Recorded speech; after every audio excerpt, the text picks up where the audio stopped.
as fait une expérience culturelle au travers de l'appartement. Tout à fait. Tu passes aux toilettes, ça sent le pot, tu sors, ça sent l'appart. Après ça, tu rentres ici, ça sent l'OBS. Merveilleux. Ton appartement, il n'y a pas de toilette. C'est des toilettes communes ou. Non, c'est ma toilette à moi, mais mon voisin en bas, en tout cas, c'est rien quand il fait fret, là, mais quand il fait fret, il fume la clope puis ses joints dans la salle de bain. Puis ça passe dans la ventilation. Je le Ouais. vois. Ouais. Mais c'est juste quand il fait fret. Quand il fait beau dehors, là, ça sent pas. Ça sent juste dehors. Ouais. Fait que ils veulent pas geler le cul. Il aime du gelé à face à la place. Ouais, c'est ça.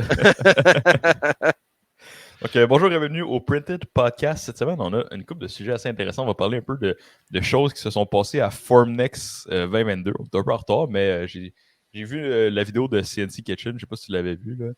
Peut-être, je me souviens plus directement de quelle section, mais j'en ai probablement vu, ouais. Ouais, ben, on va parler d'une couple d'affaires que j'ai trouvé cool là-dedans. On a eu des problèmes avec nos buses Revo, moi puis Pascal, puis on va un peu vous partager. On a des problèmes différents, mais c'est deux problèmes avec les buses, donc je pense qu'on va avoir une petite discussion à avoir là-dessus. On va essayer de démêler les imprimantes de Anycubic, un peu comme qu'est-ce qu'on a fait avec Creality. Je pense qu'on va avoir du fun. J'ai regardé vite, là, puis j'ai comme l'impression qu'ils sont pires que Creality. Puis après ça, on va parler clone Prusa versus vrai Prusa. Puis une couple d'autres sujets. On va parler de la nouvelle imprimante que je suis en train d'essayer, du PLA Ender. On a bien plein de beaux sujets à parler aujourd'hui, donc vous allez vouloir écouter ça. Cool. Pour commencer, Formnext. Formnext, c'est genre un événement d'impression 3D, de technologie avancée, une fois par année. C'est comme la place pour la fine pointe de la technologie. Puis on a notre ami. Oh, on a notre ami Stéphane de CNC Kitchen qui a fait un super beau reportage de plein d'affaires. Donc, premièrement, il y a une buse à 7, un Explorer à 7 buses. Oui, j'ai vu. Oui. C'est pas fucké, ça? C'est assez particulier. Puis, de ce que j'avais vu un peu, là, c'est que tu pouvais varier des couleurs un peu en s'en allant, mais c'était aussi, il me semble qu'il y avait un autre principe particulier que tu peux te servir de ça, le fait que c'était varié. Tu peux comme varier, tu peux comme utiliser juste une buse pour faire, mettons, les contours, puis faire vraiment une largeur super large pour l'infill ou quelque chose comme ça. Je me souviens plus Ouais, tous ça, les c'est. détails que tu pouvais faire, mais c'était vraiment, tu pouvais varier un peu Ouais. l'utilisation des buses. Ouais, ça, c'est un autre booth, là. Ils ont une buse à ouverture variable, là. On va aller le voir après. Mais lui, c'est vraiment 7 buses qui impriment 7 couleurs en même temps. Fait que ça fait en sorte que tu peux faire genre des swirls de couleurs dans tes périmètres, que je suis comme pas trop sûr de pourquoi tu voudrais faire ça.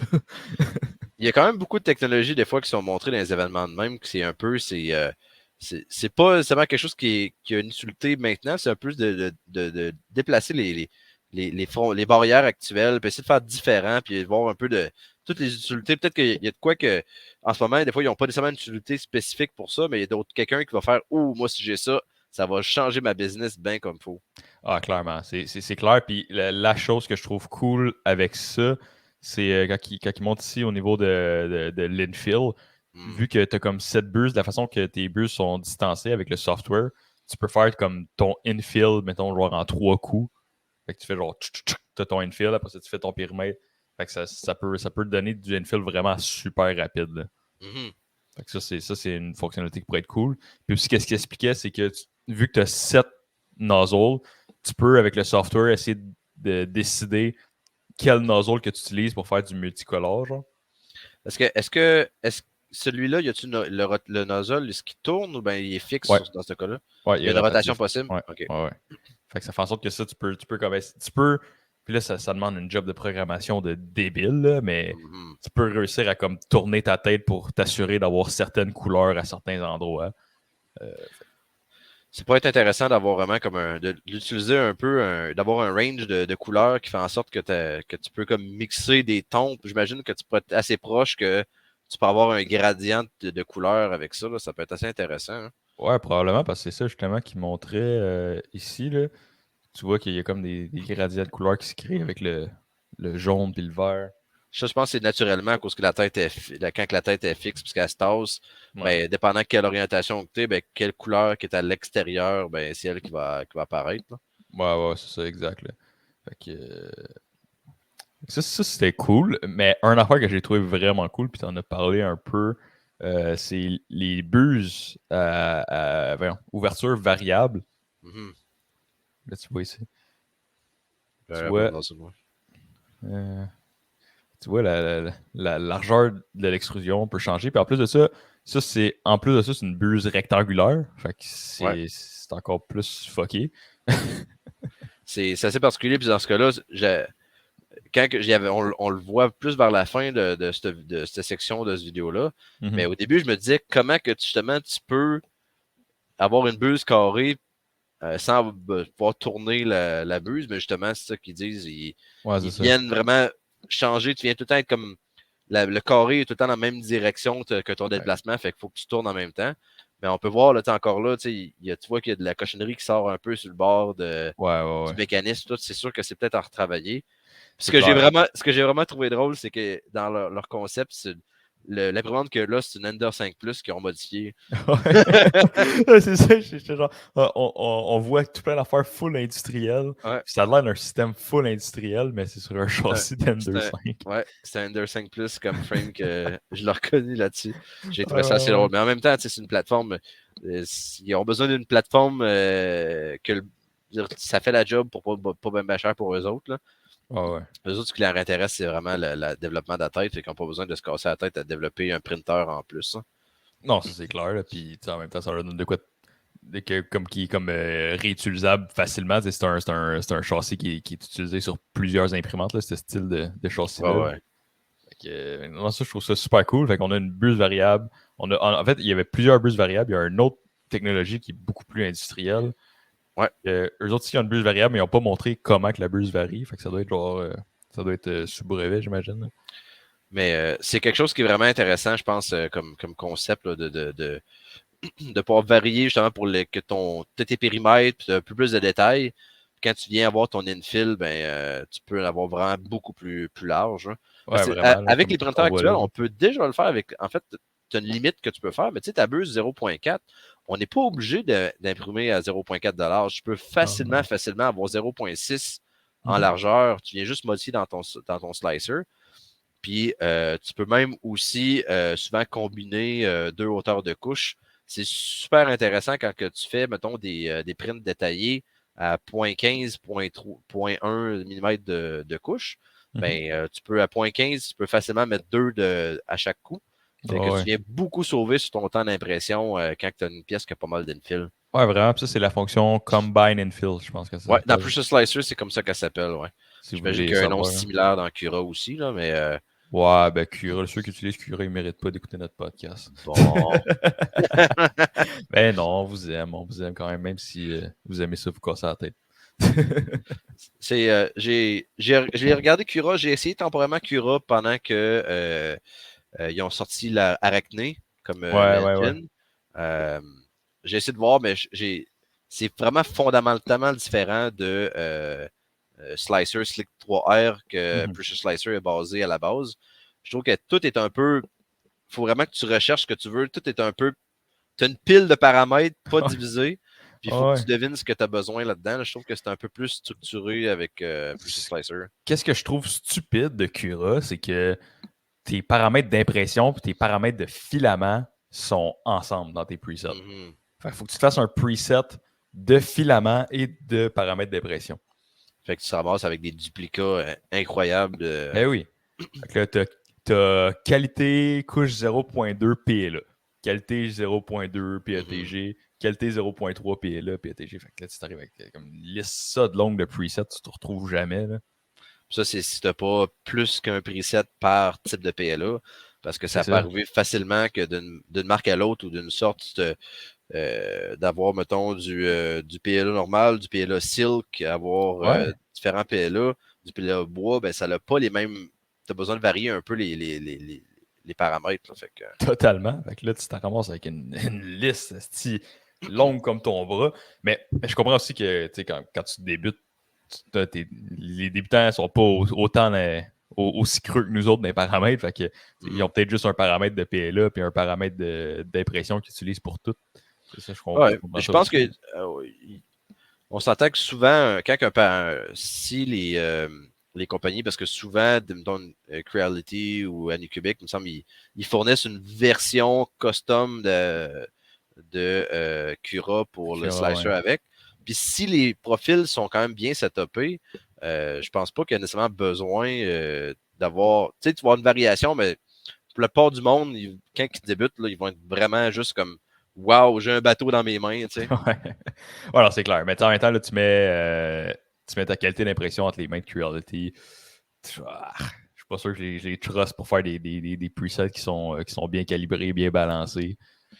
Ouais, tu vas avoir. Je pense qu'ils vont. Je me souviens avec la Ender 5 Plus, j'avais.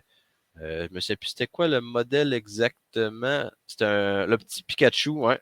Il y a un petit Pikachu qui vient avec la carte SD.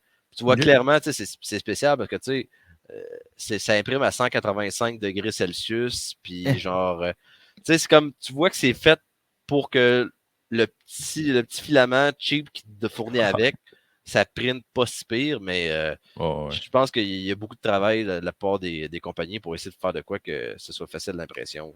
Ouais, vraiment. Puis, tu as parlé de, mettons, la version Creality de Cura, là, le Creality Slicer qu'ils l'appellent. C'est cool, mais c'est une version tellement vieille parce que tu Mhm. sais le rythme de update de Creality, comment il est rapide. Ben oui. C'est comme Cura 4.4, c'est genre Cura de 2 ans. T'as pas ton Arachne Engine pour les périmètres, des supports, t'as genre même pas de tree support. T'es comme, what the fuck? Je pense que ouais, il en fournissent un pour dire qu'il en fournissent un, mais ils ne mettent aucun effort dessus. Là. Ouais, c'est Puis, juste pour le marketing, dire, ah, t'as un software qui vient avec, mais c'est juste un software qu'on a pris le code de quelqu'un d'autre puis qu'on l'a mis avec notre logo. je vais sonner, on sonne un peu comme des fanboys Prusa, mais Prusa Slicer, l'équipe de Prusa ont fait un superbe travail avec Prusa Slicer. Puis ils prennent la peine aussi d'inclure des profils pour plein d'autres marques d'imprimantes que Prusa. Ouais, Il y en a beaucoup des fois, est-ce que tu sont pas nécessairement aussi peaufinés que leur propre machine, c'est mais sûr. étant tout un open source, tu peux euh, envoyer des, des suggestions de presets pour qu'ils le mettent dans leurs affaires. Là. Fait que si vous cherchez un slicer que vous voyez d'origine, c'est pas Preset Slicer, c'est une très bonne option. Ouais, vraiment. Vraiment.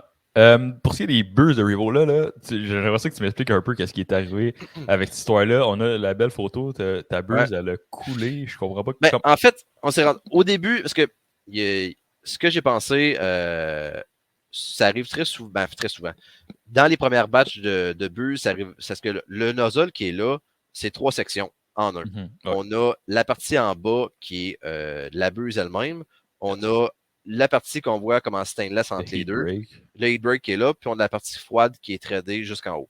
Ça, c'est Yes. 3 morceaux individuels qui sont press fit, qui sont serrés mécaniquement, un avec l'autre. Mhm. Puis, il est déjà arrivé du monde qu'il y avait du filament qui coulait Genre entre ici, dans là? la zone ici, exactement. Ouais, ouais. Moi, c'est ce que je pensais originalement qui était arrivé. Parce que la problématique qui est arrivée, c'est que moi, à un moment donné, je suis venu pour enlever mon nozzle pour le changer.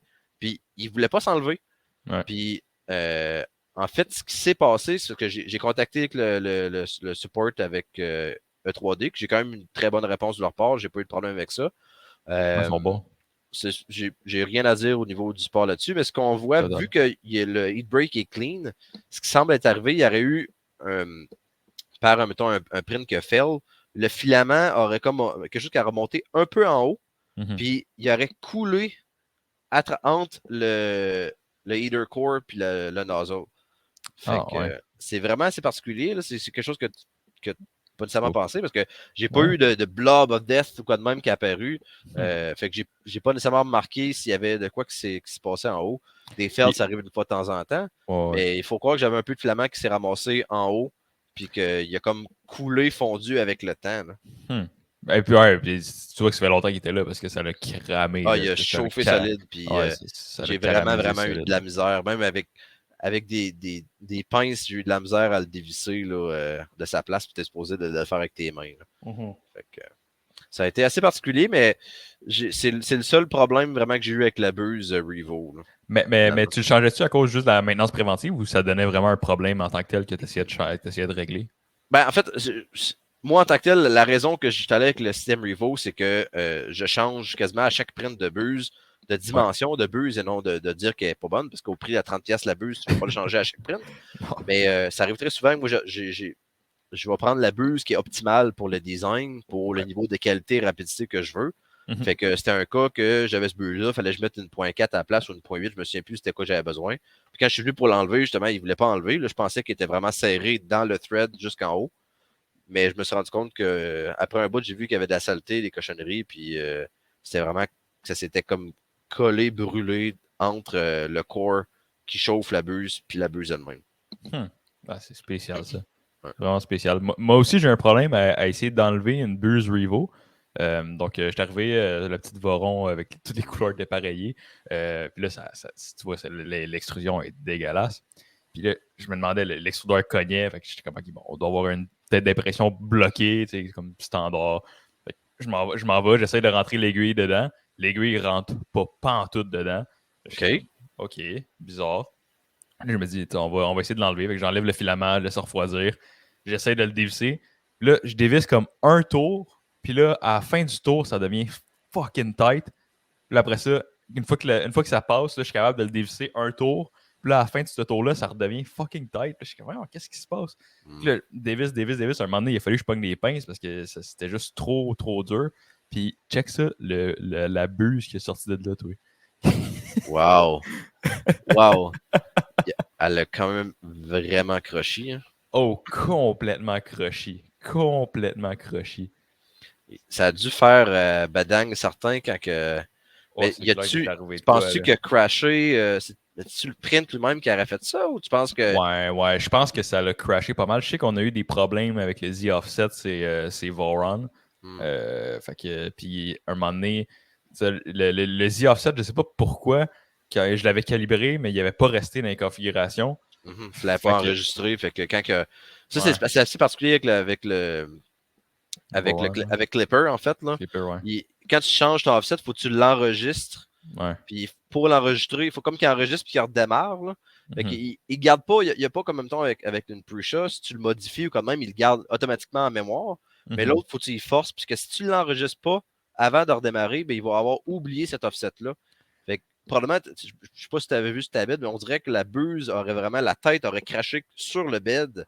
C'est ça qui l'aurait pris, parce que je serais vraiment surpris que ce soit un crash avec l'impression elle-même. D'après moi, la pièce se serait déformée puis tout. Non? C'est clair. Non, mais qu'est-ce qui est arrivé, c'est ça. Fait que le Z-Offset était mal calibré. Puis là, j'ai demandé à Audrey, ma boss, de partir une impression. Puis elle, c'est normal, elle n'a pas beaucoup d'expérience en impression 3D, encore moins avec les Vorons. Fait qu'elle a lancé une impression, puis c'est une grosse impression qui prend tout le plateau. Fait qu'elle a lancé l'impression, le plateau est allé se crasher dans le bed. Puis là, il a commencé à draguer sa buse dans le bed. Mais là, vu que c'est une Voron, elle sait comment arrêter les Prussa parce qu'elle est habituée, mais elle sait pas comment faire un arrêt d'urgence sur une Voron. Fait que la Voron, elle a juste fait à peu près, je pense, comme 3 ou 4 périmètres, le tour du bed au complet. La buse rentrée dans le bed, il est fini tête. Oh, wow. Ouais, c'est assez triste, mais oui. Il n'y a pas vraiment de. J'essaie de réfléchir, voir s'il n'y aurait pas des façons un peu de facilement prévenir ça. Là, Ben, on a mis une politique les Vorons, il fallait que je démarre 5 prints avant de laisser quelqu'un d'autre l'utiliser. Là. OK. C'était une Voron que tu venais quasiment juste de repartir, c'est ça? Ouais, j'avais juste fait le petit cube de calibration, puis je venais juste de la finir. Ouais. C'est. Je sais pas si tu serais capable de la récupérer, honnêtement. Là, j'ai pas. Si tu voudrais. J'imagine que tu pourrais réussir à la replacer un peu. Mais je ne sais pas si je ferais vraiment confiance à l'utiliser de façon industrielle. Là. Ouais, je te dirais qu'on a fait notre deuil. Là. On a une vingtaine d'imprimantes, puis on fait des systèmes assez complexes. Fait que je pense que. Mais tu sais, ça reste que c'est une trentaine de piastres la buse, mais si tu fais un print, mettons, de 1 kg, quasiment d'1 kilo complet, à cause que ta buse était croche, ben tu viens de perdre ton 30$ que tu avais investi avec ta buse. Fait que je pense que dans ces sortes d'idées-là, ça vaut pas la peine d'essayer de le récupérer. Hein. Non, vraiment pas. Vraiment pas. Puis tout ce que je pensais en l'enlevant, c'est Chris, faudrait pas que ça soit genre tellement croche que ça vienne endommager genre le heater core ou quelque chose. en essayant de Ouais. l'enlever. Là. Il est quand même il est comme sur un petit spring, fait que tu peux quand même le bouger un peu. Mm. Mais ouais, c'est. Je me Un suis- autre problème que j'ai avec mes Revo sur mes Prusa, c'est que avec la vibration, avec le temps, ça finit par les buses finissent par se dévisser. Ah ouais. Puis ouais, fait que là, ton offset entre ton pinda puis ta buse devient comme plus petit. Puis ça fait en sorte que ton Z offset est plus correct, puis ça fait plein de crash. Je suis quand même surpris. J'ai pas eu ce problème-là sur la mienne. Je sais pas si. C'est sûr que moi, j'ai des genres de balles qui fait. Qui enlève un peu des vibrations, là, des squash balls là, Ouais. que je mets pour faire en sorte que ça fasse moins de vibrations audibles. Peut-être que Mhm. ça l'aide un peu de limiter les grosses vibrations. Mais Peut-être. j'ai pas eu ce problème-là. Ça va peut-être à rechecker. Mais c'est Ouais, sûr que j'échange quand même souvent ouais, c'est peut-être peut-être que ça. je te dirais qu'il a pas passé plus qu'une semaine avec la même buse Ouais. dessus. Fait que ça se peut que j'ai pas eu ce problème-là, mais ça va être à regarder pas mal. Là. C'est reste que c'est Ben, des. ouais, c'est après genre 2 mois d'utilisation là, que. Mhm. Je pense que ça serait bon de temps en temps de les revalider puis tout, Ouais. là. Ouais, c'est définitivement c'est dans ma liste de choses à checker. Là. Mais j'aurais pas pensé à ça. Mais c'est vrai que ça demande vraiment pas beaucoup de force. Puis une fois qu'il est Mhm. là, il y a comme pas vraiment de jeu pour le tighter. Là. C'est comme tu peux pas vraiment tighter plus que qu'est-ce qu'il va te laisser. Là. Ben, à la fin, c'est sûr quand tu le sais, parce que je sais pas si le problème avec avec les mounts d'une Prusa, c'est qu'en haut, c'est juste la groove mount. C'est un rond directement, il n'y a pas de plat ou rien. Fait Ouais. que tu sais, si tu serres trop fort, ben, ça peut être juste en haut l'heatsink qui va se mettre à tourner. Ouais, c'est ça. Mais c'est peut-être à rechecker une fois de temps en temps, de leur serrer, de juste vérifier s'il n'a pas commencé à lousser. Là. Bon, c'est clair que ça va être dans les choses à Puis, vérifier. Là. une autre chose en parlant de Revo avec Prusa, Prusa vient juste de sortir une nouveau firmware des MK3. Oh, Puis, ils ont tout un nouveau système de détection comme on parlait la semaine passée, les Thermal Runaway. Fait qu'ils yeah. vraiment, ils font un système, ils ont comme entraîné un genre d'AI pour réussir à trouver des cas particuliers pour détecter des failures quasiment avant même que ça soit critique. Hein? Puis, ce modèle-là, il ne travaille pas super bien avec les buses Revo parce que Revo utilise un heater core en céramique et non Mhm. juste une résistance qui vient chauffer. Puis, normalement, ces cores-là de chauffage, plus que tu mets de la chaleur, plus que il chauffe moins. Ouais. Une buse, mettons un chauffage normal, une cartridge régulière, ça va être vraiment linéaire. Là, tu vas chauffer, puis ça va chauffer à l'infini. Ouais. Tandis que les buses céramiques, comme que le Revo utilise, ils vont comme un plateau à 400 degrés ou quand même qui limite. Fait que initialement, il chauffe super rapidement, puis il chauffe moins vite. Puis le modèle n'est pas utilisé pour ça.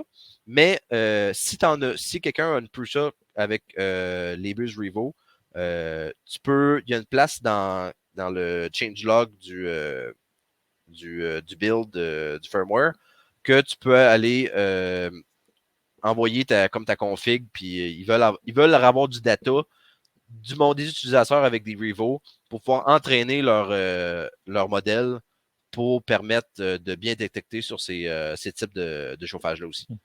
OK, fait qu'ils ont un modèle qui a écrit un code pour Marlin qui va Je ne connais détecter. pas les détails de la façon, mais ils ont tout un nouvel algorithme qu'ils ont développé pour détecter les failures de cartridge ou de, euh, de, de thermistor.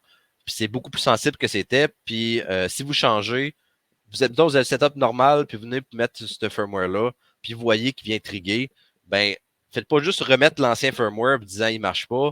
Il y a probablement quelque chose que détecté que l'ancien n'aurait pas détecté. Des fois, je suis niaiseux que de temps en temps. Il me disait même que une blob of death, Mhm. les grosses blobs qui viennent pogner dessus, sont Ouais, ouais. capables de détecter ça parce qu'ils se Ah rendent ouais. compte qu'il y a moins de transfert thermique avec. Quand tu as comme un isolant qui se fait avec le plastique, Ouais, il y a ouais. moins besoin de chauffage qu'il s'attend d'avoir normalement, fait qu'il est capable de détecter qu'il y avait un Est-ce problème que avec c'est ça. hot?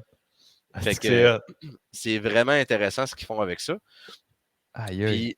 Puis c'est une des forces de Prusa de donner des petites affaires comme ça de programmation qui fait en sorte que ça simplifie la vie. Mais bref, peut-être que deux situations, si vous avez des Prusa avec surtout une MK3, en fait, je suis pas sûr qu'ils ont fait la même chose pour les mini encore. Si vous avez une Revo, soit que vous attendez pour faire le firmware, ou que vous le mettez à jour, puis vous en envie de donner. Puis même si vous le mettez à jour, vous pouvez utiliser. Il y a comme une option dans le menu qui te permet d'utiliser l'algorithme traditionnel pour pas avoir ce problème-là.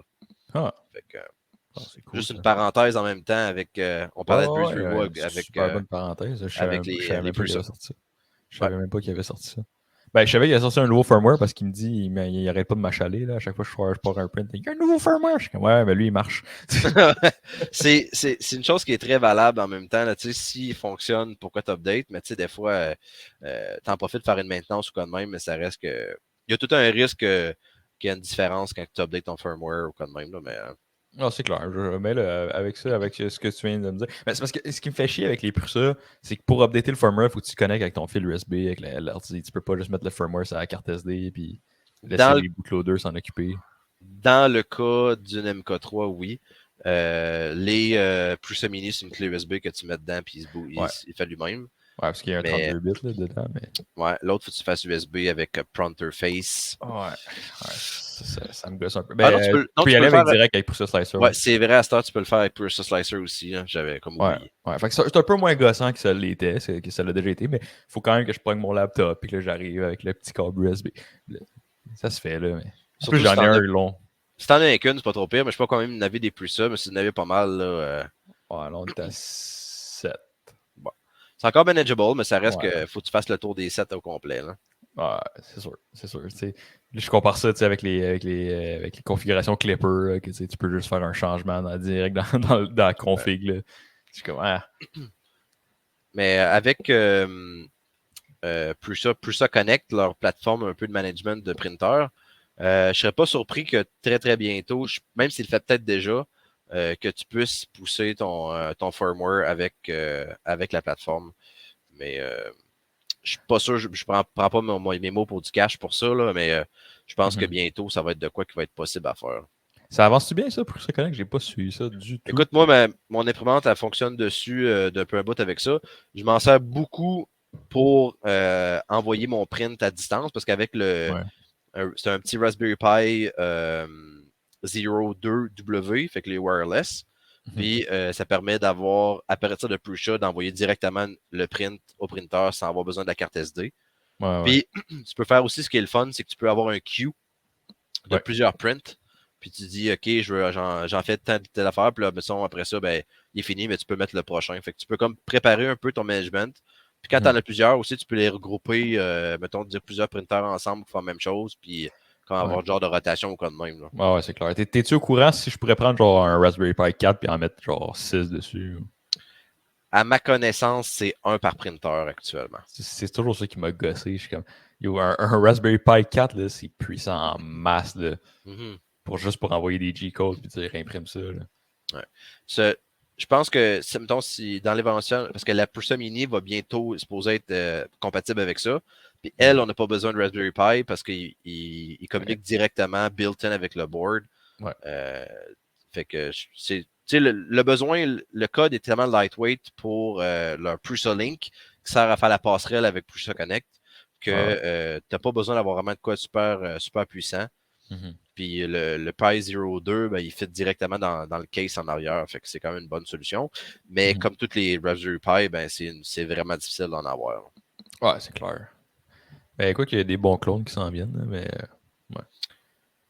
la prochaine chose sur la liste, ce serait de démêler les imprimantes de Anycubic. Donc, allons-y. Ça va être assez nouveau pour moi aussi parce que j'ai pas beaucoup d'expérience avec Anycubic.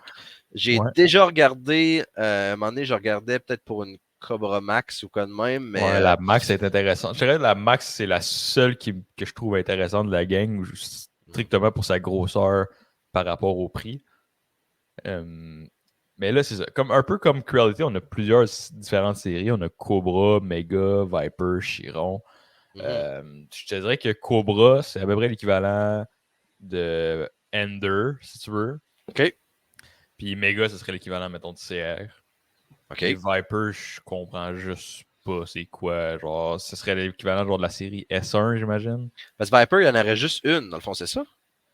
Ils mettent des On comparatifs. dirait que. Il y en a... Ouais, ouais, ok, ouais. Fait qu'il y aurait genre juste une Viper. Fait qu'ils ont fait une catégorie complète juste pour une imprimante. C'est bien. Ouais. Je te dirais, regarde, là, elle est un peu plus grande, 245, 245, 260. Fait que c'est un peu plus grand. Ils disent max 260. J'aimerais ça savoir si c'est une buse all metal, sûrement pas. Hmm. Fait que c'est probablement pas 260, c'est plus autour Mais de je pense, si 240 je ne me d'après moi. trompe pas, la Viper utilise un bed leveling avec le nozzle directement, je pense. Ça se peut-tu? Ouais, ouais, nozzle bed leveling Mhm. avec le petit sensor de pression. Mhm. Puis ça, par expérience, sur les imprimantes cheap, ces sensors-là sont comme pas tout à fait assez sensibles pour que ça soit cool. Puis ça vient à la longue. Premièrement, ça fait des levelings OK. qui sont pas super, super constants. Puis à la longue, ça peut venir endommager ta buse. Mais je sais qu'il y a des gens qui ne jurent que par ça. Fait que je fais attention à ce que je dis. Mais moi, Mhm. personnellement, j'ai eu des mauvaises expériences avec les systèmes cheap. Par contre, je sais qu'il y a des systèmes plus haut de gamme que genre la buse fait à peine comme frôler le plateau que là, il sait qu'il est là.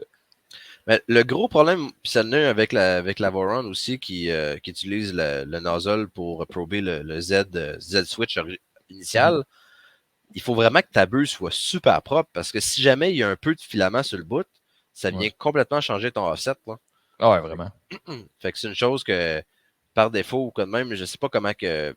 Je sais pas si les Vipers ils ont un problème de oozing, là, mais tu sais, si t'as pas fait un gros retract dans la fin du print précédent, Mhm. ben, quand tu viens le chauffer, ben, il vient comme tout sortir un peu, puis là, ça vient tout chier ton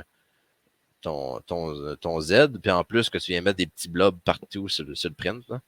Ah non, c'est clair. Fait que, écoute, je sais pas, c'était quoi le price range là? C'est sûr qu'on est en américain là.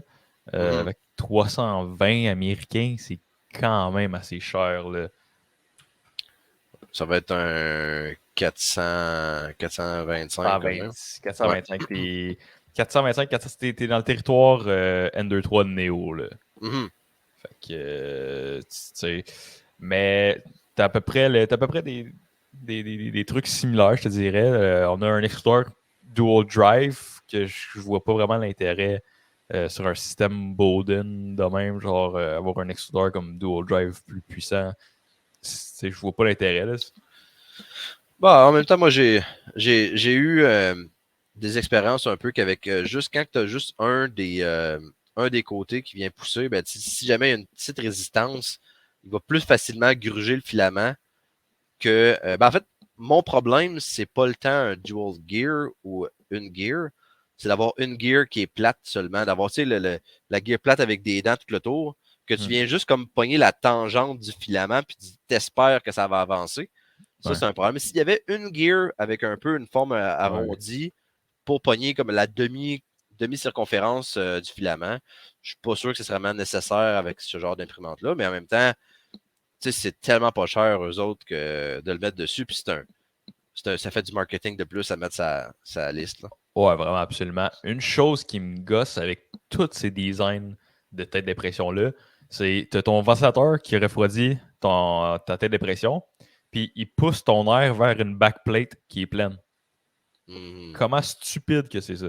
Ton airflow, là, t'as genre aucun airflow là, qui passe dans tes fins. L'air reste pogné là ou elle descend sur le bed après ça, genre. Ouais, ouais, genre. Fait que, ça, c'est quelque chose qui me gosse énormément parce que ça crée beaucoup de heat creep. Puis en Ouais. plus, peut-être que quand ton ventilateur il est comme neuf puis qu'il tourne super bien, t'es capable d'aller chercher juste assez d'airflow pour être correct. Mais du moment que tu as une coupe de centaines d'heures d'impression, puis c'est un petit ventilateur cheap qui commence à moins pousser d'air, là tu commences à avoir des heat creep. La poussière un peu dedans, là, ça reste que la poussière s'accumule là-dedans pareil, fait que Ouais. ouais, c'est peut-être pas le meilleur design. T'as quand même la flex le sheet magnétique là, qui est intéressante. Ouais, sheet magnétique avec powder PI en poudre dessus. Ouais. Ce qui est quand même cool. Par contre, les PI en poudre comme ça, ça se désagrège beaucoup plus rapidement qu'un PI comme recouvert lisse. Mhm. Fait que ça, il faut prendre ça en compte. Surtout des compagnies cheap. J'ai acheté dans les upgrades que j'avais fait à un moment donné sur mon Ender 5 Plus. J'ai acheté le bed Creality qui est en PEI pour dessus. Puis après avoir imprimé quasiment la même pièce, genre 60 fois de suite, ben, je pense que je l'ai appelé pas loin. C'était la forme de la pièce dessus. Là. Je sais pas si on voit. Tu vois, genre, la forme du rond dessus, là. Tu vois exactement ce que j'ai imprimé, puis ça Oh, colle wow. plus pas en tout. Il n'y a Non, plus rien qui non, non, colle il n'y a là-dessus. plus d'adhésion. Le PI il est pas assez épais. Je dirais que Ah, ouais. ceux de plus ça sont pas mal mieux là-dessus. Ah, ils sont robustes. Ils sont assez robustes. À part si vraiment c'est une situation que des fois, quand tu es trop pressé et qu'il est encore chaud, tu veux l'arracher, ça se peut qu'ils partent avec. Mais j'ai pas eu ce problème-là autant que ceux-là le sont. Là. Ouais, non, non, c'est. Mais ça aussi, c'est quelque chose que j'essaie de passer le message, c'est que votre recouvrement de plateau, c'est un consommable. Donc, tu sais, faut pas s'attendre non plus que ça va toffer toute la vie de votre imprimante. Il va falloir le changer éventuellement. Éventuellement, ça va plus coller. Ouais. Par contre, il y a des recouvrements qui durent un peu plus longtemps que d'autres. OK. Fait que là, on a comme un peu la même situation, là, qu'on a genre plein d'imprimantes qui sont visuellement identiques, mais qui ont toutes des noms différents. Chiron, il y en a-tu plus qu'une? Je me souviens avoir vu la Chiron. La Chiron était quand même, je pense, une vieille imprimante rendue Ouais. ce qu'elle est là. Ouais. Puis c'était le gros modèle qui était grand volume d'impression. Si tu voulais avoir un gros modèle, tu avais une Chiron. Ouais. Mais si je me trompe pas, c'est peut-être pas un bon achat à faire Non, maintenant. je pense ils en font plus vraiment. Je pense que c'est plus rendu la Cobra Max qui prend OK. Elle est ce marquée rôle-là. sold out. Fait que peut-être que justement, il est encore dans les listes, mais qui ne vendent plus. Ce qui Ouais. est une bonne chose, là, à un moment donné, quand il y a une nouvelle imprimante qui remplace exactement la même imprimante, ben arrêtez de vendre l'ancienne. Ouais. Puis leur tête d'impression, tu vois, là, il y a comme l'ancien design de tête d'impression qu'il y a aussi sur les mégas. C'est comme des têtes d'impression comme quasiment propriétaires, là, comme tout dans un casing en plastique fermé, genre touche pas à ça. Ça me gosse un peu. Euh, De ce que j'ai vu beaucoup avec la problématique un peu d'Anycubic, c'est que, mettons par rapport à Creality, je pense que la qualité est quand même pas si mauvaise que ça, mais il est beaucoup plus fermé que Creality. Même mhm. s'ils utilisent la même base, qu'ils sont un peu obligés d'être open, ça prend vraiment du temps avant qu'ils mettent leur firmware disponible. Puis, tu te ramasses que l'écran, elle, t'es comme. Le board, il est correct, mais l'écran est pas Ouais, correct. Fait que t'es comme pogné que tu peux pas mettre n'importe quoi comme firmware dessus. Tu es obligé exact. de prendre le firmware d'Anycubic, sinon l'écran ne fonctionne plus. Mais là, ben, pas d'écran, c'est un peu plus tannant. Là. Ouais, c'est ça. Surtout que l'écran, souvent, c'est eux autres qui ont des fois la carte SD ou des cossins de même. Puis là, Ouais, ça montre ouais, que ouais. t'as plus d'utilité. Alors, exactement. Fait que ces imprimantes-là. Puis même dans leur branding, là, je les vois tantôt un peu. Puis quand ils parlent du firmware, ils disent c'est le Viper firmware. Ils disent pas que c'est Marlin qui a été un peu modifié pour que ce soit la Viper. Tu sais. Ouais. C'est vraiment une question de branding. Puis qu'est-ce qu'ils font, c'est que le système d'exploitation de l'imprimante en tant que tel, c'est open source, c'est Marlin. Ouais. Mais vu qu'ils mettent des imprimantes, ils mettent des écrans bâtards sur chacune des imprimantes, ben tu peux pas. En tant que programmeur, tu peux pas perdre ton temps à essayer de coder un code pour chacun des écrans, surtout pour des imprimantes qui sont pas populaires. Ouais. Quand tu vois dans du Creality, c'est des imprimantes qui sont tellement populaires que même que genre il y a différents codes pour différents écrans, il y a des gens qui se donnent le trouble de programmer ces codes-là puis de les mettre open source pour tout le monde. Mais quand tu arrives dans des imprimantes un peu plus comme underground, comme des Anycubic Mega, il n'y a, a pas personne qui perd son temps à coder ça. Là. Je pense que euh, si tu vas avec un Anycubic, il faut un peu plus que tu t'attendes à ce que tu utilises l'imprimante telle qu'elle est. Il y a une grande, dans les Creality Ender, tu as comme une grande communauté de modification des Creality.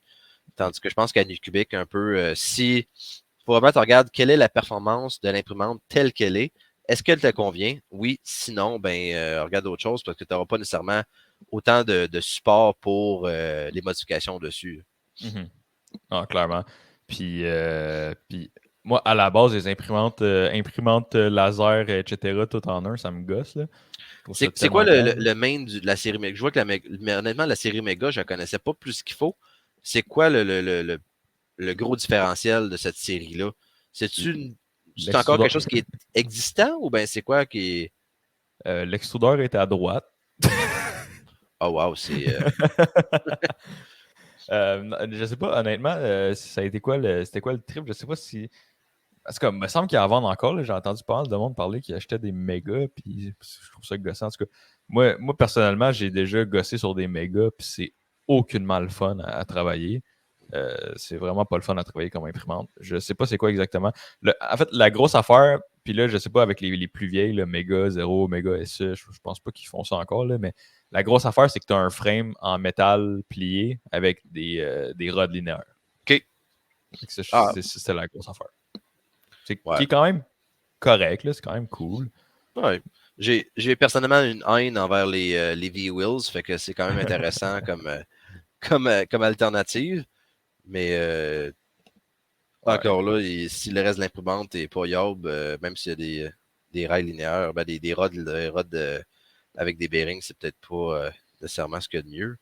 Ouais, ouais. Puis après ça, tu as le monde des Cobras, que ça me fait chier. Les imprimantes là, qui veulent avoir l'air des jouets pour avoir l'air facile à utiliser, là, comme ça. Là. Ah, on va juste mettre du plastique partout pour que ça ait l'air comme Mais facile j'ai à remarqué, utiliser. j'ai remarqué dans les Anycubic qui ont un peu plus de design un peu sur leur imprimante. Là. C'est sûr que Mhm. ça leur coûte pas bien plus cher de faire la forme. Tu sais, tu fais une pièce de plastique qu'elle soit un peu plus fancy ou bien lisse, là, quand tu as des moules d'injection, que tu en as des millions, des milliers d'imprimés, là, Ouais, c'est clair. Là. de faire, c'est vraiment pas un problème pour eux autres. Mais il reste à voir si la performance est là. L'extrudeur, c'est un extrudeur direct drive qu'il y a là-dessus? Ouais, celle-là, c'est du direct drive. Ça a Euh, tellement l'air clunky comme patente. Là. Ça a l'air pas ouais, facile de travailler là-dessus. ouais. Ça a l'air quand même assez lourd, honnêtement. Là. Je sais pas Mhm. si c'était juste une impression, là, mais ça a l'air vraiment lourd. Là. J'ai comme l'impression que ça doit te donner beaucoup de stress, ces petites V-wheels en arrière. Là. Mhm. Fait que, ouais, je suis pas un fan. Je suis pas un fan d'Annie Kubik, honnêtement. Je pense on a pas mal fait le tour à montrer ces Je pense que imprimantes-là. ils ont décidé aussi de faire une Cobra Neo. C'est quoi le trip avec les astuces de Neo, là? Enfin, oh, on est comme dans The Matrix. Mais je pense que dans une qui est populaire pour beaucoup de monde, le monde qui veut du grand format pour pas trop cher, la Cobra Max Ouais, est ouais, assez intéressante. ouais. Faut que tu penses par contre que c'est pas une imprimante qui va être vite, loin de là, parce que tu as un plateau immense à déplacer. Puis il va vraiment aller très très peu vite. Ouais. Puis c'est pas l'idéal. Puis il prend beaucoup de place aussi. Il faut penser que s'il y a un 400 mm de plateau, ben ça te prend 800 mm, quasiment 1 mètre que tu as besoin de profondeur de table pour mettre cette imprimante-là. Oh, c'est de la machine, là. C'est gros. Puis j'aime que leur tête d'impression, c'est un clone de E3D V6. Mhm. C'est pas un petit G-Head cheap chinoise. C'est un 3D V6 cheap chinois, mais au moins, je trouve que c'est une configuration que tu peux y mettre une vraie gorge puis une vraie buse de 3D, puis ça va donner les mêmes performances. Fait Mhm. que ça, je trouve ça quand même cool. Je veux dire, c'est facile à amener à un standard de qualité E3D. Euh, Y ça, a-tu c'est un le bed fun. leveling dessus? Je me souviens plus. Ouais, bed leveling, mais encore Avec le nozzle? avec le nozzle. OK. Extrudeur dual drive. C'est sûr, quand tu arrives avec des grosseurs de bed comme ça, c'est bien d'avoir deux rails comme Ouais. ça. Par contre, là, tu as deux courroies avec deux tensions. Je ne sais pas ce que ça peut donner si les courroies ne sont pas exactement à la même tension. Je Je sais pense pas que si... tant qu'ils sont dans un range qui sont adéquats, là, ce serait surprenant que ça fasse une grosse différence sur la qualité d'impression. Ouais. Rendu à cette hauteur-là, les renforts sont indispensables. Donc, je suis content qu'il y ait des renforts de Z comme ça. Honnêtement, pour ce qui est du grand format, Cobra Max, c'est la seule que je trouve intéressante de tout le line-up de Anycubic, là. Parce que si tu veux aller dans ce genre de Cobra, dans ce genre de format-là, tu payes généralement, sinon dans le genre du G-Create G-Max, Mhm. qui est une imprimante assez réputée pour ce genre de format-là. Puis là, tu Elle est rentres dans, beaucoup plus chère, je crois, non? ouais, tu rentres dans le genre du 3000 US. Là, Puis tu comme... sais, rendu là, c'est sûr que une Voron est vraiment super intéressante, mais tu peux pas l'acheter déjà faite. T'as pas, c'est un, il faut que tu le montes toi-même, tu imprimes tes pièces, tu peux faire imprimer tes pièces par quelqu'un d'autre, mais Ouais. ça te prend 30 heures, 30 heures d'assemblage. Fait que c'est sûr que c'est peut-être pas un compétiteur direct. Là. Ouais, puis Envoron, tu peux pas aller dans ces dimensions-là non plus. C'est vrai que t'es 350, c'est pas mal à faire. Sinon, tu as euh, le compétiteur similaire, qu'eux autres sont en extrusion 30-30 à place d'avoir des 20-20. Ok. Voyons, j'ai un blanc de mémoire complet sur cette imprimante-là. C'est un des gros compétiteurs avec pas un compétiteur, parce que C'est les l'autre, c'est Ratrig. Ratrig, c'est ça, Ratrig. Ratrig, ils ont des imprimantes jusqu'à 400, 405, même 500 mm, je pense, de Ouais, largeur que tu peux ouais, avoir. ouais. Eux, tu peux acheter tout le stock directement de Ratrig. Mhm. Ratrig, c'est une compagnie. Ouais. Fait que ça aurait une option, mais c'est quand même là, c'est dans le haut de gamme de dessus. Moi, je Ouais, trouve c'est clair. dommage, c'est qu'on n'ait pas une. Tu sais, l'Ender 5 Plus, avoir l'équivalent de ça, mais plus récent, d'avoir directement un bed en PEI, d'avoir directement un extrudeur un peu plus rapide, plus récent, même s'il ne serait pas Direct Drive, c'est pas la fin du monde. Moi, que Mhm. ce format-là, Direct Drive, va être plus facile parce que ça ramasse vraiment un Ouais, Bowden ouais, ouais. immense.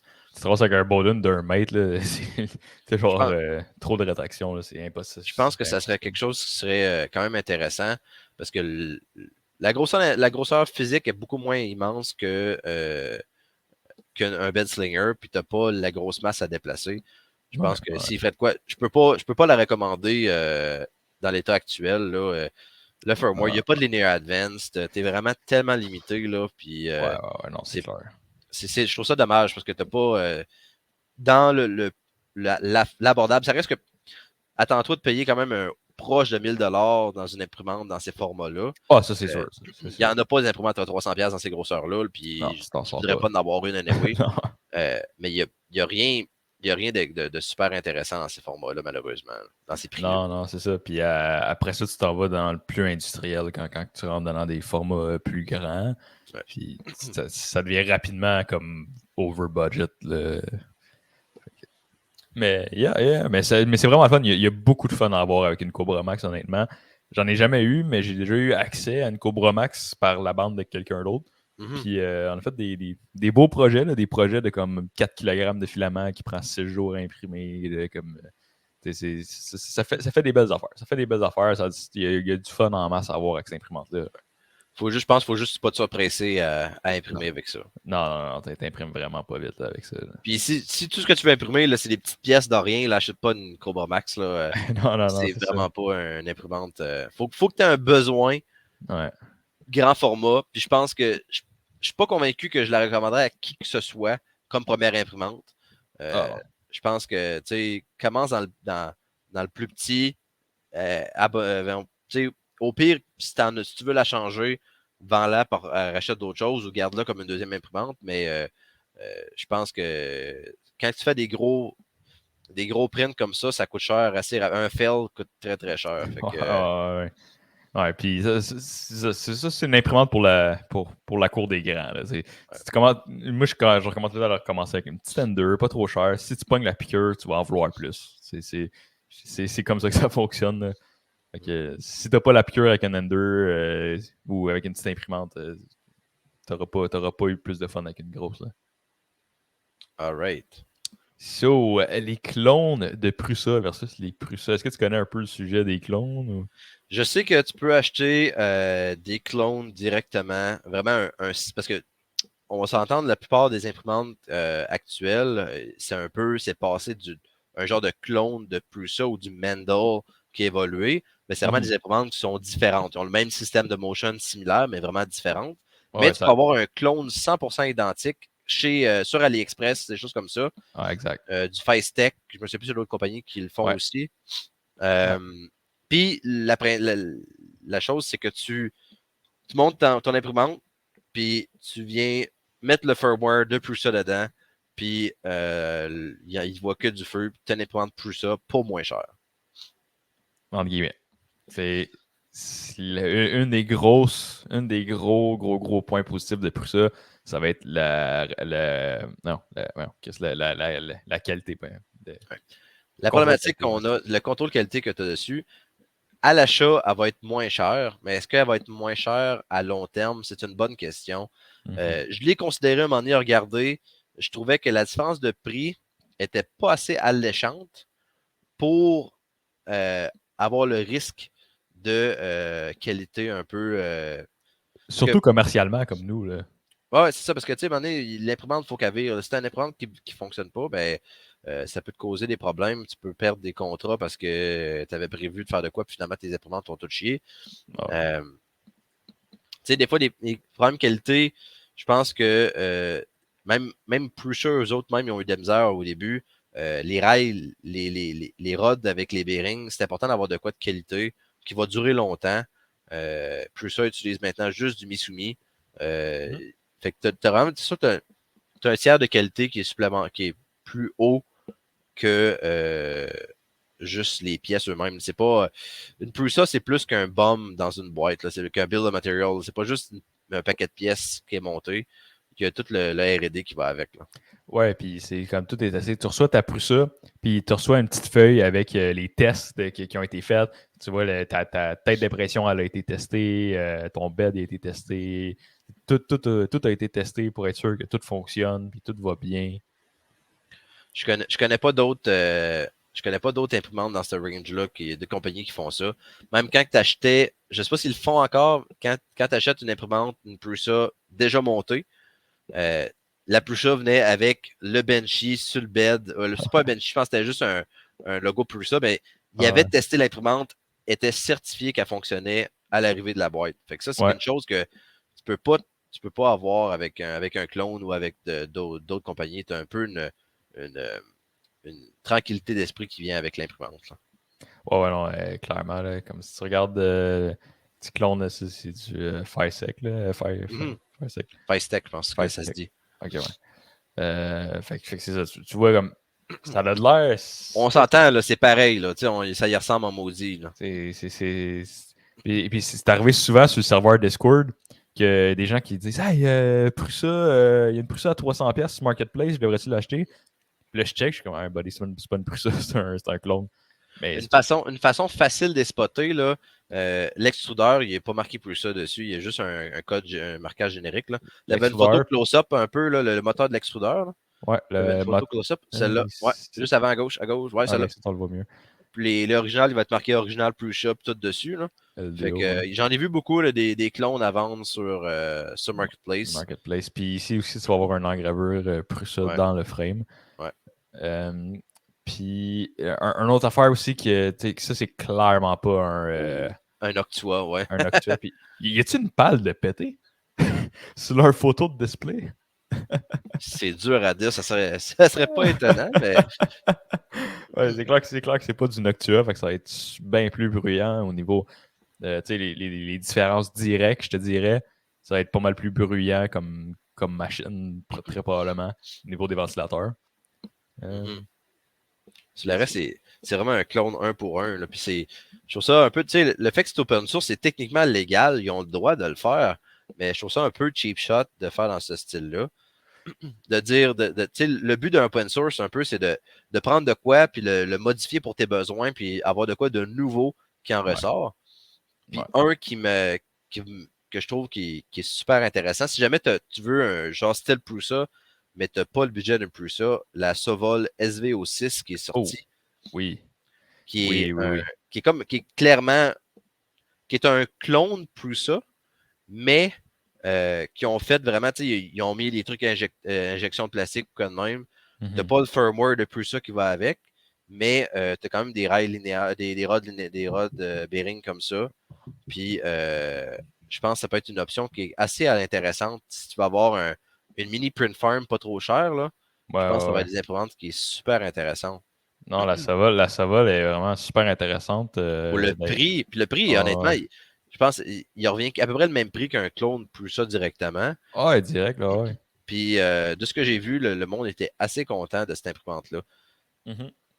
Non, non, clairement que ça, là, je leur avais déjà envoyé un email, mais je pense que tu me rappelles, je pense que je vais continuer de les gosser. J'aimerais ça qu'ils m'en envoient une pour que je puisse l'essayer. Mais non, c'est vraiment hot. Puis c'est ça. Fait que, là, si on donne une conclusion, les pièces, c'est surtout la qualité des pièces, la qualité de la vérification. Tu vas avoir des bons bearings, tu vas avoir des bonnes pièces, des bons systèmes. Puis ta Prusa, elle vient avec un support 24/7. Pour vrai, là, je sais pas si tu as déjà contacté le support Prusa. Là. C'est impeccable. N'importe quand dans la journée, j'ai déjà arrivé, à un moment donné, j'ai attendu comme 1 heure avant d'avoir une réponse de quelqu'un. Mais je suis pas mal sûr que tu as une Creality. Il y a quelqu'un qui a essayé de compacter le cœur de Creality. Tu es sur un autre continent. Puis eux autres vont répondre en plein milieu de la nuit. Fait que ça peut être interminable les conversations. Tandis qu'avec Prusa, honnêtement, tu as ça qui vient avec qui est un grand plus là-dessus. Ouais, vraiment, vraiment, vraiment. Une fois, j'avais des problèmes de heat creep avec mes Prusa quand j'imprimais des étoiles magiques en PLA.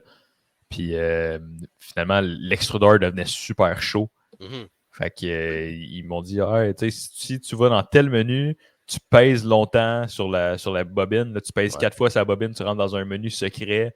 Le Là, tu peux cool activer, mode. Ouais, tu peux activer le cool mode. J'étais comme quoi? Eh, c'est le genre de choses que tu n'aurais jamais avec d'autres compagnies. Mais ça, c'est une chose que pour les.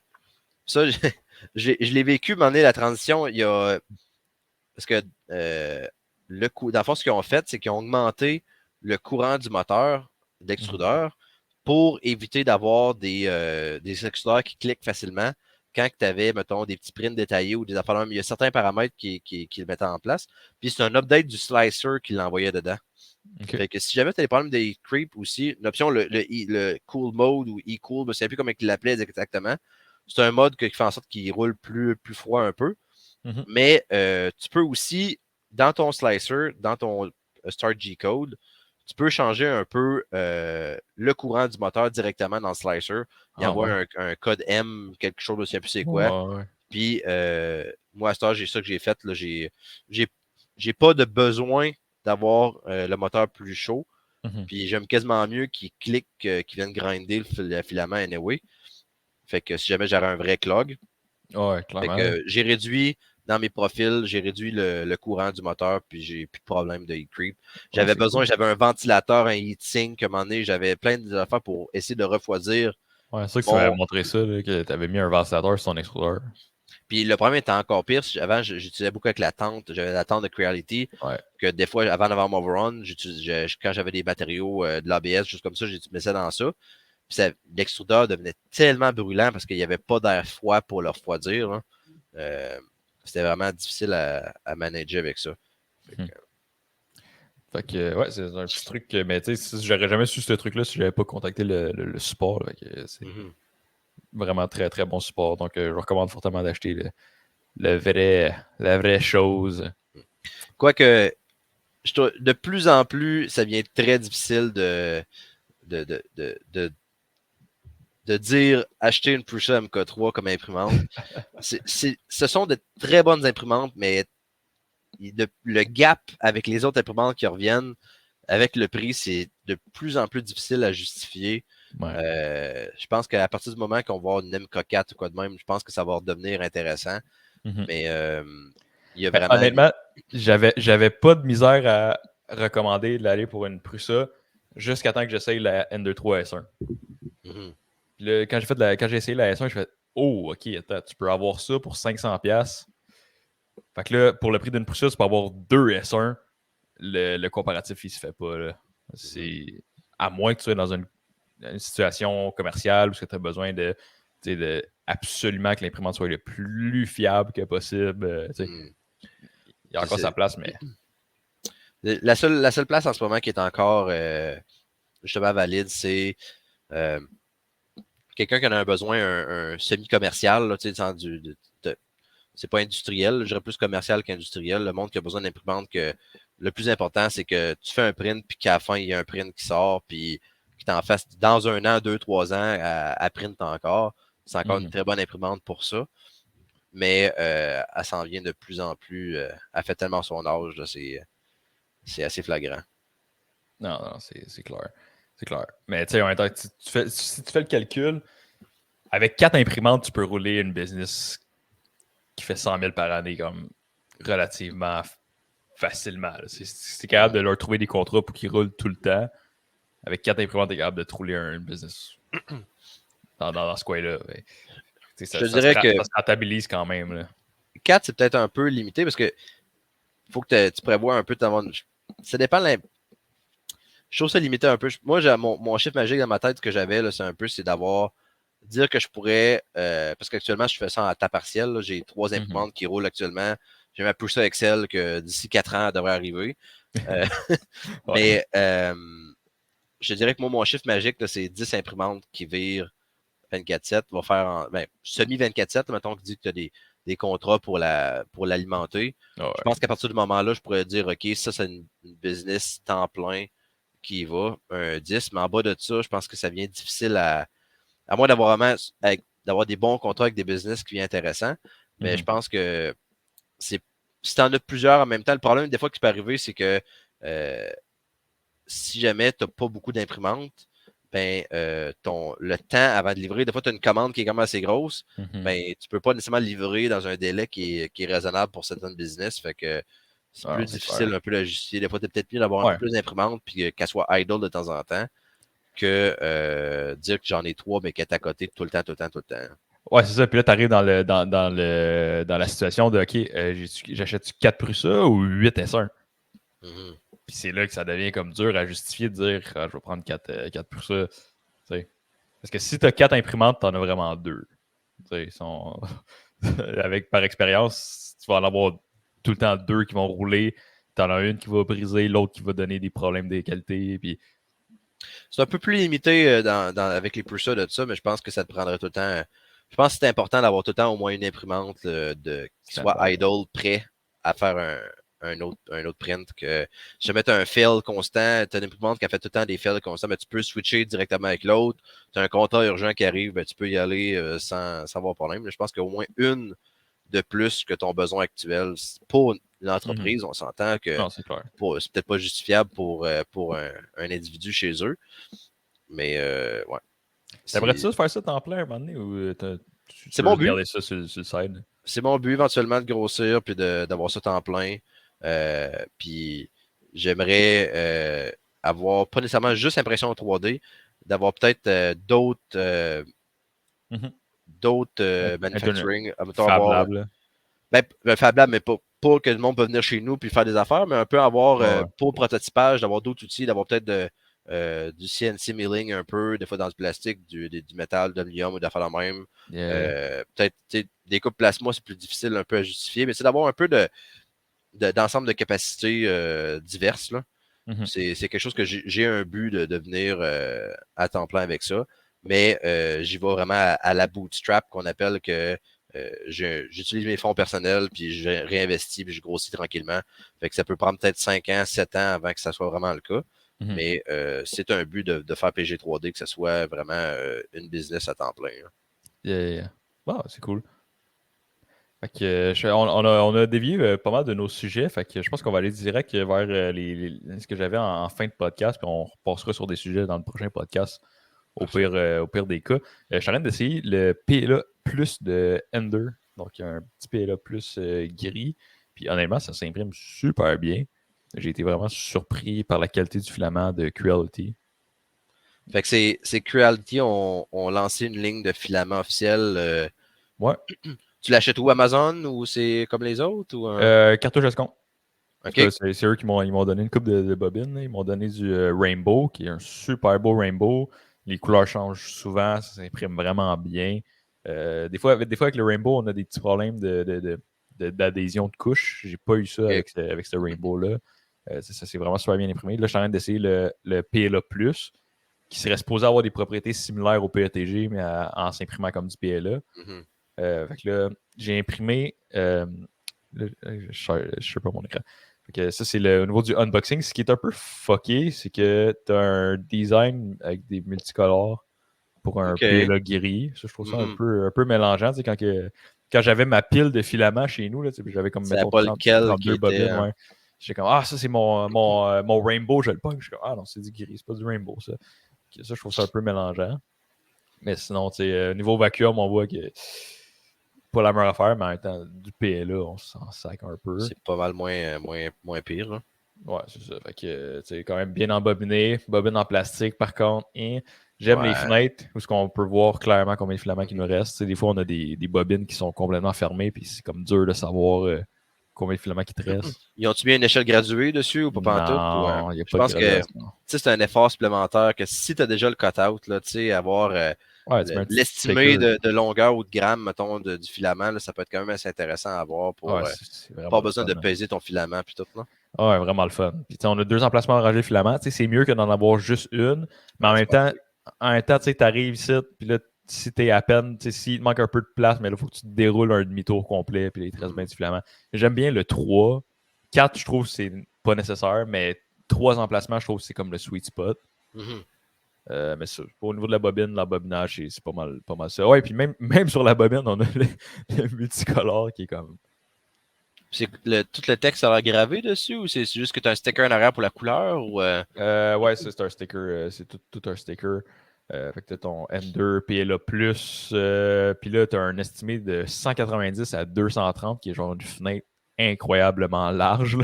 C'est genre, figure ta température, chum, on te donne pas d'indication. Ouais, ils n'ont pas de... Je pense que c'est une chose que tu voulais en parler un petit peu. Là, les valeurs qui sont là, c'est assez... je sais pas à quel point... Puis encore là, moi, je serais quand même curieux de savoir j'ai l'impression que ce filament-là, c'est quelqu'un d'autre qui le fait pour eux autres puis qui rebrand directement dessus. Là. Mais les Windows, c'est tellement large. Puis, je trouve ça tellement qui marque moi, ça, c'est une température, c'est assez wild de dire c'est quand même vraiment large comme fenêtre de température. Mais quand ils mettent la vitesse d'impression en millimètres seconde. Ça m'écoeure, là. Tu bases ça sur quoi? Parce que un nozzle 0.4, d'avoir un nozzle 0.8, la même vitesse linéaire, ça fait pas le même nombre de plastique. Non. Puis la buse Equality n'aura pas la même affaire qu'une qu'un Prusa, n'aura pas la même affaire qu'une Revo, n'aura pas la même affaire qu'un méprisante avec un extrudeur la largeur de tes traits, la hauteur de tes couches. J'ai l'impression qu'ils mettent de quoi juste pour dire qu'ils mettent de quoi. Là. Ouais. Mais je pense que ça revient encore. Ça revient encore au fait. Faites attention, guys. C'est une grosse game de marketing. L'impression 3D cheap, c'est une grosse game de marketing. Faut avoir un esprit critique avec ces choses-là. On parlait tantôt, et je vais essayer de me rendre dessus, dans ma pile de filaments, j'ai, avec le Conophile, je trouve ça super intéressant ce qu'ils ont fait. La boîte, avant, il y avait comme une fenêtre que tu voyais le filament à travers, mais à cette heure, ils ont un sticker avec une couleur dessus. Fait que directement sur la boîte, ben, tu peux voir la couleur, le nom de la couleur, puis tu vois aussi c'est une bonne approximation de la couleur que c'est. Fait que tu peux facilement, si tu les as de cordées, ben, tu vois c'est quoi qu'il y a dedans. Tu n'as pas besoin nice. C'est une chose que je trouve qui est bien faite. Je me souviens plus si le filament il est encore transparent à l'intérieur. Ça fait un bout de pour voir. Ouais, leur bobine est rendue métallisée, fait que tu vois plus vraiment l'intérieur du contenu.